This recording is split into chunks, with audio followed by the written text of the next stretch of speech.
राधे राधे गुरुजी। गुरुजी, मेरा दिमाग सारा दिन डिप्रेशन में रहता है। महाराज जी, एक मोह से ग्रसित प्रश्न है, ऐसा इन्होंने लिखा है। महाराज जी, मेरी शादी नहीं हुई। महाराज जी, पता नहीं मैं कैसे एक पुरुष के शरीर की आसक्ति में फंस गई। उसकी अभी शादी हो गई, मैं उससे बाहर नहीं निकल पा रही। तुम क्या, पूरा संसार इसी में फंसा हुआ है। पूरा संसार। हम लोग अपने अपने मनों को देखते हैं, इसलिए अभी थोड़ी बुद्धि बकाया रहेगी, इसलिए आप प्रश्न कर रहे नहीं कोई प्रश्न। सब संसार मना कष्टानि इंद्रियाणि प्रकृति स्थाली कर सती। कोई गुरु कृपा पात्र ही दिशा पलट पाता है, नहीं तो प्राय इंद्रियां बहिर्मुख होकर विषयों में सुख खोजने की दौड़ भाग लगाए हुए पापाचरण बनता जाता है। तो डिप्रेशन क्या है? अधिक पाप हो जाना। अधिक पाप हो रहे हैं शरीर से, मन से, चिंतन से। अब उसको जो खुराक चाहिए आनंद, वो मिल नहीं रही, भोगों में तो है नहीं। वो तो आनंद समुद्र आत्मचिंतन या भगवत चिंतन में, वो किसी को पकड़ में नहीं आ रहा। उसको तो प्रगट भोग चाहिए। अब वो मलिन होता चला जा रहा। संकल्प विकल्प इतना कमजोर हो गया कि अब सोच खत्म। कल्पना से भय लग रहा है, नाना प्रकार की भयावह कल्पनाएं हृदय में उठ रहे हैं। डिप्रेशन का मतलब क्या है? सही निर्णय मशीन करना बंद कर दिया है। बुद्धि, मन, चित्त, अहंग, ये चार हैं अंतःकरण में। बुद्धि निर्णय करना, संकल्प विकल्प मन, चिंतन चित्त, और स्वीकृति क्रियाओं की, भोक्ता भाव की, आम में सब गड़बड़ हो रहा है। इसीलिए सबसे प्रार्थना करते हैं कि भगवत प्राप्ति, ब्रह्मबोध, मोक्ष छोड़ो, जीने के लिए नाम जप कर लो। अगर ठीक से जीना चाहते हो तो नाम जप कर लो। नाम जप के बिना तुम्हारी बुद्धि पवित्र नहीं होगी, और पवित्र बुद्धि ही ठीक शासन मन पे करती है। नहीं तो मन बुद्धि को अधीन करके इंद्रियों के साथ भोगों में जो मनमानी खेल हो रहा है, आज बुद्धि भ्रष्ट हो जाती है। हम इसीलिए चिल्ला चिल्ला कहते हैं कि जो बेविचार है, जो मांस भक्षण है, मदिरापान है, ये जो नाना प्रकार की कुचाले दुर्वासना मम सदा परिकर्षयन्ति, चैन नहीं लेने देगी तुम्हें, कर लो। कहते हैं अभी तो भजन क्या करना है, मौज मस्ती करनी है, हम कमाते हैं खाते हैं, तो देख लो, आगे चल के देख लेना। क्योंकि पूर्व पाप और वर्तमान के पाप जब मिलेंगे तो ऐसा ब्लास्ट होगा कि जीवन तुम्हारा दुख में, नरक में हो जाएगा। इसलिए अगर पति ना मिले तो परम पति का वरण करके खूब भजन करो। जरूरी इंद्रिय भोग, उसी से जियो, वही जीवन है, उतने जीवन है। तो ऐसा लो कि एक बार वरण करो और आर पार निकल जाओ, वो भगवान है। मरण धर्मा को क्या करोगे? 4 दिन के बाद वो बदल गया तो फिर क्या करोगे? फिर दूसरे को, फिर तीसरे को। अगर आपके प्रारब्ध में अभी तक नहीं, भगवान का आश्रय लो, होगा भगवान किसी रूप में आकर संभाल लेंगे। उन्हीं का आश्रय।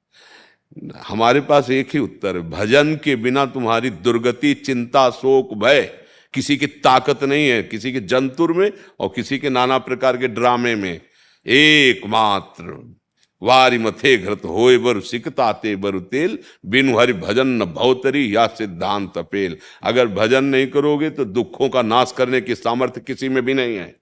अगर दुखों के नाश करने की सामर्थ्य होती तो ऐसे ऐसे करुणा में महात्मा के संकल्प से विश्व को सुखी कर देते। पर जब तक आप भजन नहीं करोगे, बुद्धि आप नहीं समर्पित करोगे भगवान में, तब तक महात्मा सामर्थ्यशाली होते हुए भी कुछ नहीं कर सकते।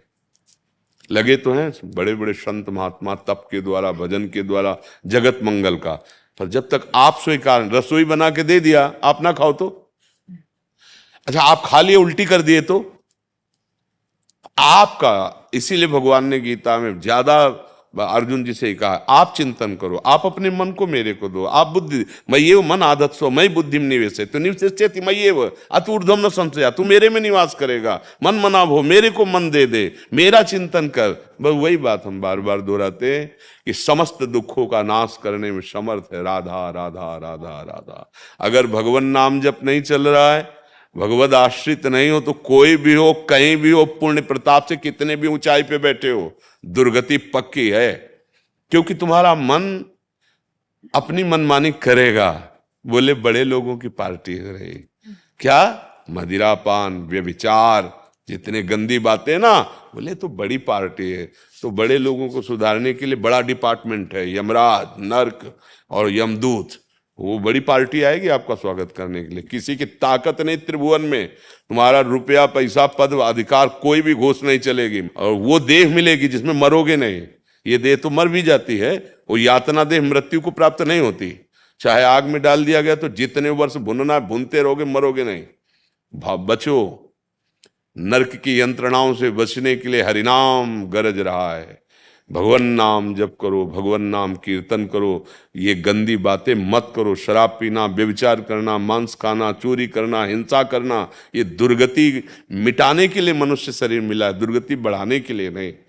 हमारी तो यही एक प्रार्थना रहती कि तुम संभल जाओ, बस तुम्हें कोई दुखी नहीं कर सकता। और तुम्हारी बुद्धि ठीक नहीं तो कोई नहीं। नाम जप नहीं करोगे तो कोल का होके सुख दुख कर दाता, निजकृत कर्म भोग सुन भ्राता। भोगना पड़ेगा। कर्म बड़ा बलवान है, बहुत प्रबल है कर्म, उसको नष्ट कर सकता तो महाबलवान भगवत चिंतन, भगवान नाम। दूसरा कोई मतलब आप जैसे दान पुण्य करो तो शुभ हो गया, जो पाप की वो अशुभ हो गया, दोनों अलग अलग हैं। ये थोड़ी कि तुम्हारा शुभ लद जाएगा अशुभ को नष्ट कर देगा, नहीं। नाम ऐसा है, शुभ और अशुभ दोनों को मिटाकर जीवन मुक्तता की अवस्था ले आवे। हाँ, वो परम सुख प्रदान करने वाला। मान जाओ, भी मान जाओ, कोई भी हो, गंदे आचरण बंद करो, जितना बन सके उतना नाम जप करो और अच्छे आचरण करो। मनुष्य जीवन मिला, अच्छा आहार करो, अच्छे विचारवान बनो, दूसरों को सुख पहुंचाने वाले बनो, अभी शांति आ जाएगी। डिप्रेशन का मतलब क्या है? पापाचरण। सीधी बात। शोक, चिंता, भय, अशांति ये उसी के हृदय में बढ़ेंगे जो भगवान से विमुख है। जो भगवान के सन्मुख है वो निर्भय होता है, निश्चिंत होता है, निशोक होता है। किसी भी मार्ग से चलो, जिसे हम भक्ति में भगवान कहते हैं, योग में उसे परमात्मा कहते हैं, ज्ञान में उसे ब्रह्म कहते हैं, वही है। उसी के पर्यायवाची सब है। ब्रह्म को, परमात्मा को, ईश्वर को, भगवान को, लाडले प्यारे दुलारे, कुछ भी वही है, उनके सिवा नहीं है। एक नाम पकड़ लो किसी का। हमारे भगवान के विविध नाम हैं, विविध रूप हैं, या गुरु प्रदत्त नाम मन, और अच्छे से जीवन व्यतीत करो तो बढ़िया रहेगा।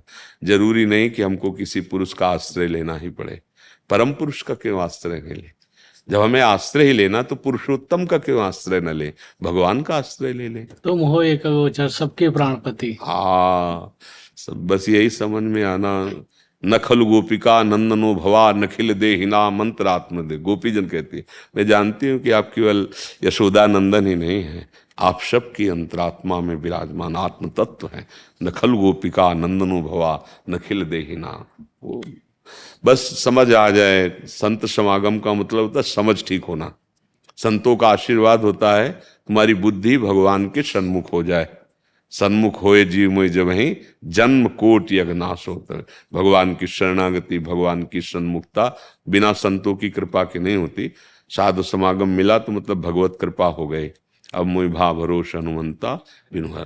और जब संत मिले तब भगवत कृपा का परिचय हो जाता है।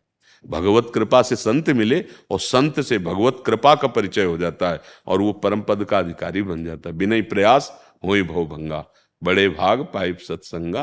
हाँ, ये नाम जप करो। कोई भी हो, बुरे आचरण जो जानते हो उनका त्याग कर दो, बस इतनी साधना है। असाधनों का त्याग करके वो नाम जब चल रहा है, खूब कर्तव्य कर्म करो, व्यापार नौकरी जो भी तुम्हारा अधर्म आचरण न करो, यही तुम्हें सुख प्रदान करेगा। कोई भी दवा डिप्रेशन की तब तक काम नहीं करेगी जब तक तुम्हारे अशुभ नष्ट नहीं हो जाएंगे। मूल समझो। और अशुभ नष्ट करने के लिए गरज रही भगवान की शरणागति और भगवान का नाम।